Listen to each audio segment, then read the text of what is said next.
SEC Network, and we will turn loose with Coach Stoops. Okay, thanks, Tony. It was really a lot of mixed emotions after this past week. Really encouraged with the way our team played. Really set up well for us. I appreciate the fans and ex-players, and so many people were around and excited about that game and encouraged with the way our kids played, and disappointed with the outcome. And that's what's heartbreaking. Our fans deserve it, our players deserve it, and our team has worked extremely hard to improve, and that I greatly appreciate. We need a different result, and we're going to go back to work. We have another great opportunity here this week with Tennessee, and a team that's playing very well. They had a tough loss in a big rivalry game this past week, and I'm sure they're looking to bounce back and come in here and play us. But very good football team, extremely explosive, averaging 44 points a game, number 2 in the country. Typical Tennessee offense, very hard to defend, very fast. The quarterback's playing at an exceptional level. 3 wide receivers and more, an abundance of receivers, but 3 that really stand out. Very good at the offensive line, and defensively, again, playing equally as good. Very disruptive up front, lead the SEC in sacks, very stout on the front level with the D-line, and probably have one of the best players in the SEC at linebacker, and playing good in the back end. So another great opportunity. Looking forward to getting back with our players today. Saw a good deal of them yesterday around the building, and they're in good spirits and ready to go back to work. So for me, it's the same. Disappointed in the outcome, but very much enthusiastic about getting back to work here this week, and encouraged to get around our players and continue to improve. Mark, what's the primary area of growth you've seen from Cutter since that second quarter in South Carolina? A number of things. I think, he's more comfortable in the pocket. He's been doing a good job of working around there. And even under duress, he's been delivering the football. And again, I was, very encouraged by the completion percentage. When you can complete 80% against that type of defense, with, under duress, that says a lot. And it's also encouraging because the receivers are stepping up and playing better as well. In a better plan, if you will, or, doing some things to make sure we're helping them in that area. He was quite emotional after the game on Saturday. Have you talked to him? How do you keep his spirits? Oh yeah, no, that's no issue with him, none at all. We visited yesterday and didn't at all address that because I don't need to with him. He's very positive. He's very confident. I love that about him. He's very, very much. That's to be expected after that game. I heard people talk about that with me or whatever, my demeanor. I was disappointed for the fans and disappointed for our players, and obviously for the program. I mean, that's important. But again, encouraged with the way we played. And I think all of us are feel that way. So, whatever we focus on will determine how we feel, and what we do. Mark, obviously it didn't work, so you changed some things, but more than 2 days later, what do you think about the way that goal line stand played out in overtime? Very much how I felt, in game. Again, I don't want to create stir or, because I thought, Bush did a really good job in that game plan, and we moved the ball very well, as good as anybody has all year against them. There's plays in there that I think, we would do, like to look at differently, and again, I would probably start with, a first and goal from the 3 and what set we were in and what we were doing. Play 2, we tried a good, play action pass, and, Cutter was good. He ad-libbed and got a few yards. They covered it well, the pass play. Play 3 and play 4, I mean, I don't have regret on that. I don't. Right or wrong, I don't. You watch it on the copy, on the coach's copy. I mean, we were inches. We were literally 2 inches from that ball crossing on play 3. Inches. his head was across, the ball was probably in his chest. I'm not saying it was a bad call, but I mean, it was either in or inches. Mark, this isn't sort of a new problem, just the red zone. I mean, you're moving the ball well, but red zone's been just an area Fair. over the years. So, is there any? I know Bush mentioned like you can score from outside of the red zone, but are there ways to get more creative down there Yeah. to create mismatches? Yeah, I think that's fair. And, and again, I don't have regret on play 3 and 4. When they don't win, I mean, obviously, throw a fade or do something, yeah, there are definitely things we could do. That's fair. It's fair criticism, and I think we're making strides in a lot of areas. That's one where, a lot of times you watch football, you watch it in the pro level, you watch it in college, you create one-on-ones and you win. We have to give our kids good opportunities. I feel like our quarterback's playing at a very high level right now, and so he places it in some spots where guys maybe have an opportunity. It felt like, just generally speaking, there were a lot more one-on-one wins in the passing game, whether McGowan in the 2-minute or even Hardley. Was there something that you saw early on that maybe you thought the wide receivers might, like a light might turn on for them?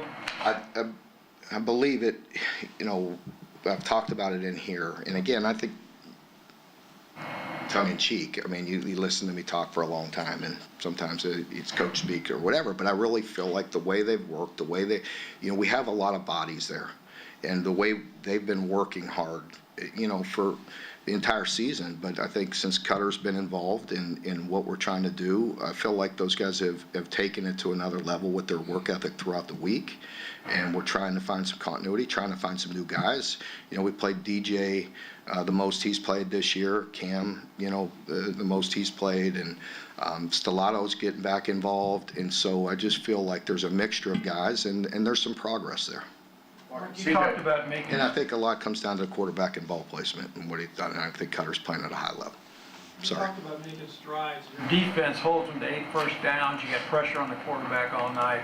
Might have been their best performance of the year. What kind of strides did you see in your defense? Yeah, without a doubt. I mean, we've come in here before on Mondays and have to address, tackling issues and all those things. And what I always say, it's team defense. The one-on-one exposure popped its ugly head in the punt return game. They beat us in some one-on-ones. And so we play very good people. These are elite, players. And they beat us in one-on-one in the punt returns. People are going to say, what happened? What'd you do? It was a great punt. We had a guy right in front of him. We missed the tackle. And there's things we could do better. There's things we will address. We had been, really good to that point. We had given up 1 punt return all year. And so, and by the way, we played the number 1 punt return person in the country at South Carolina and held them to -5 yards. You know what I mean? So we take pride in what we do there too, and had done it very well. Wasn't good enough in this game. No excuses, wasn't good enough. But defensively, same thing. I felt like we did a lot of good things, and it comes down to team defense and in good position and guys swarming and feeding off the crowd and playing well. So, we played a good game. I was very proud of the effort that they gave, and the coaches did a great job of putting them in good position. Mark, what did you see from Grant Godfrey? He seemed to be pretty active in his Yeah, Grant, he didn't get a ton of opportunities in that game. We did play 5 backers, but, again, I think he's just a guy that needs reps, getting better. The guys in front of him are playing pretty good. And so, but it is good to get that experience and continue to bring them along. There was a couple times when you guys went some faster tempo. Is that something that Cutter is comfortable with, because you had some success, and that's something you can build on? It's just trying to change the pace, trying to spark the offense. We did run a heck of a lot of plays, which was really good. And by the way, you've heard me talk about that for a long time too. Like, as we get more plays, people get more touches, right? Tight ends are touching the ball, the backs touch the ball, receivers are touching the ball. So if we can get more plays, we look at all options. I mean, obviously this week, a little different, with how fast Tennessee plays. But, if we could use a change of pace, we will. Mark, Tennessee's got 3 2-minute drives, essentially. You've gotten 3 kicks. Mm-hmm. What does he bring to the offense, and why do you think you're having success with him in those situations? Just his instincts. I want to say, it was the first play of, I can't remember which drive, at the end of the game drive where he scrambled, right? He scrambled. And so just things like that, off schedule, not perfect, very good defense. What was there, he took. Made a quick decision, got us started there, so, he's made good decisions. I think offensively we've had decent protection, good drive starters, even though he was off schedule there and made a good play, but, he's just been operating. In practice, it's been that way. Bush has been really, hard on him on quick decisions and, being decisive. As the people we're playing and the D linemen they have, they could harass you in a hurry. So I think it's been making good, quick decisions. I got the question why Seth didn't get any touches in overtime. How do you balance, especially in the game when he was injured, not riding him too much and making sure that one of your best players gets? In overtime, we hit the play to the 3, and then he was very, very banged up. He wasn't just a little banged up. He was at the hospital. So I think putting our big guy in there wasn't a bad choice. Defensively, is it fair to say that you have been playing more aggressively as of late, like from a schematic standpoint? No, not really. I mean, but I don't have the exact numbers in there. There may have been a few more pressures in there, but the simulateds, the pressures, the mix-ups, maybe a touch more in that game, but not drastically. I wouldn't say. So really, the defensive line just played well. The defensive line played better, but the simulateds were effective. So when your idea of pressure and mine may be different, but depending. That coach did a really good job. Brad did a very good job. We went, straight man. We did some eyes coverage where we're bringing pressure with zone underneath, and then we've done some simulateds where it appears that you're bringing pressure and you're really only bringing 4. So we did bring in that game of simulated with different varieties of 4, 5, and 6. So we mixed it up pretty good, and it was effective.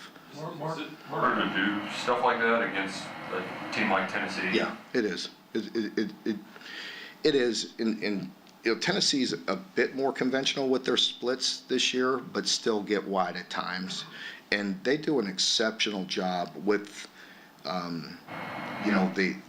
the quarterbacks playing at a super high level, but the arm strength and their receivers could really put a lot of pressure on you.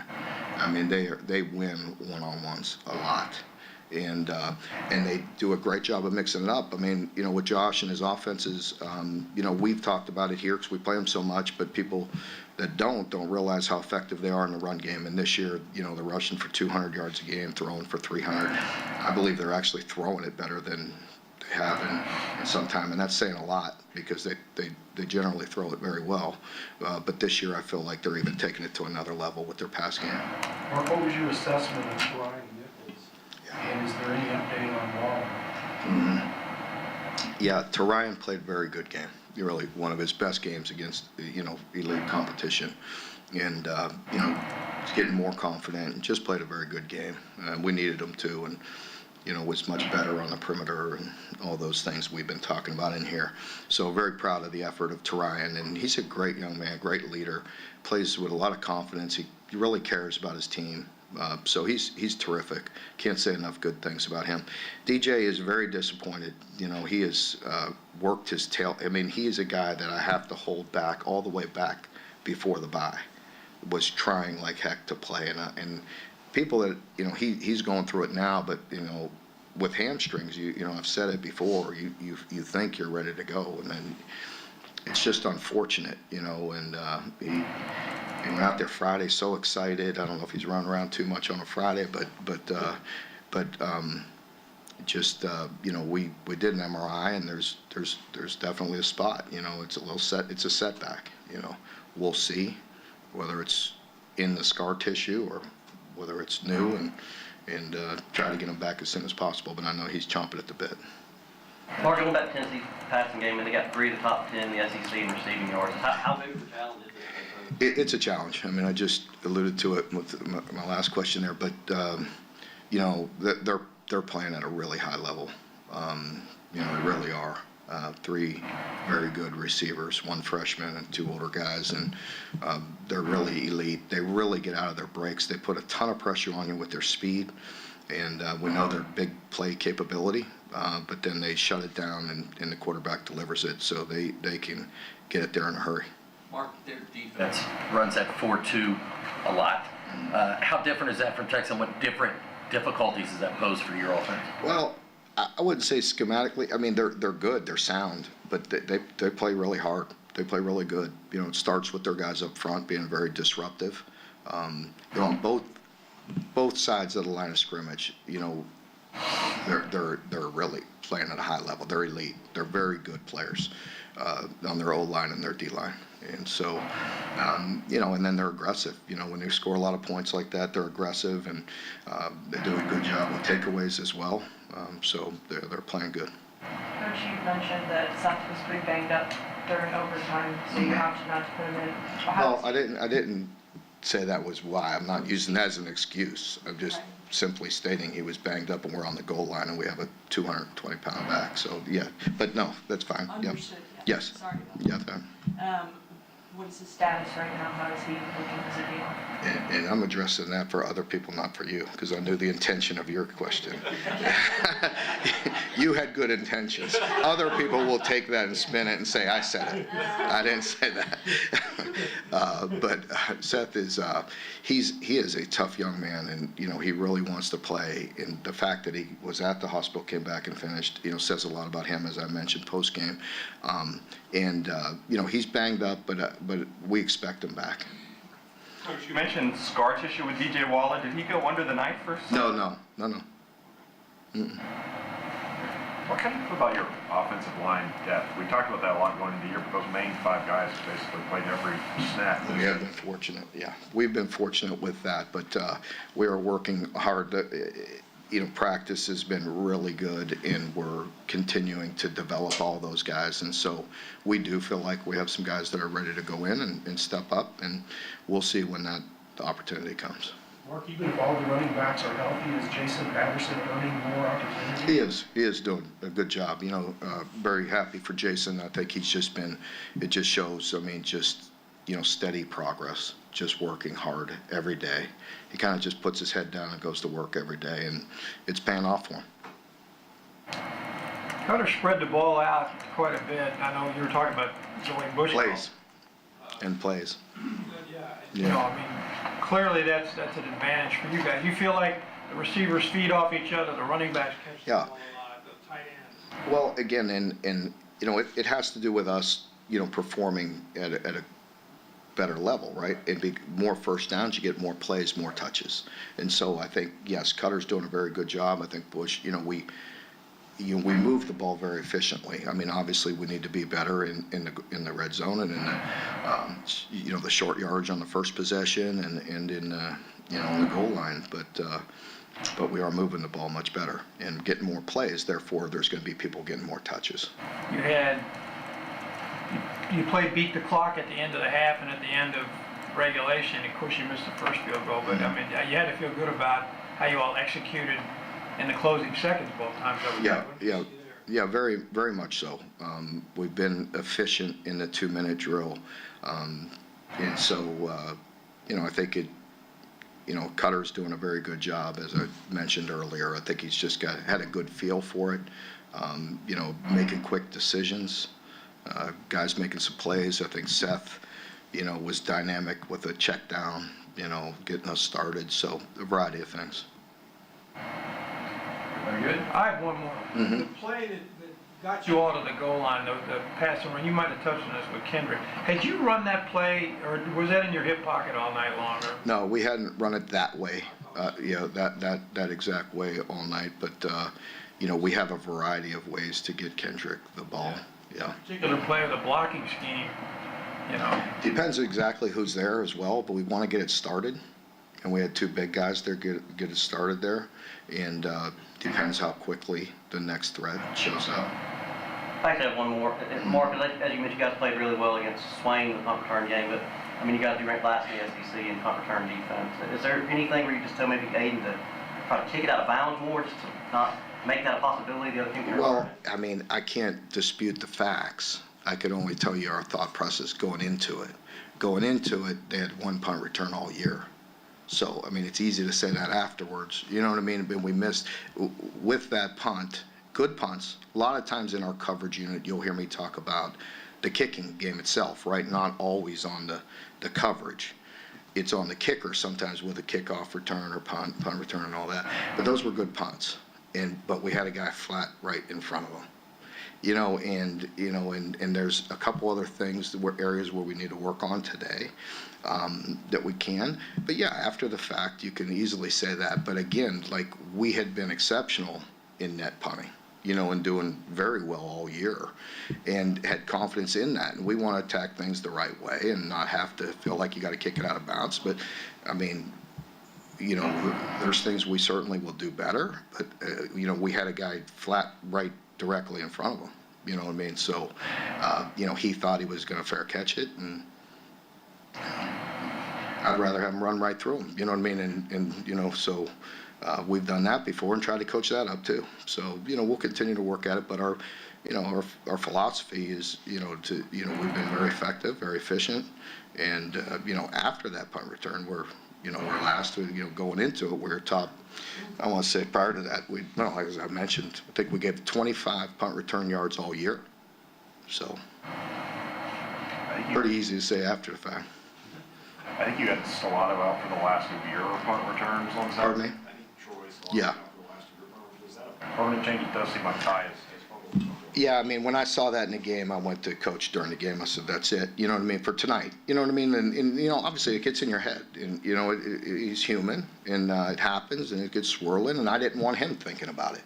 He has a lot of stress on him playing defense as well. And, we have other guys. So I thought, for the night, it was the smart thing to do.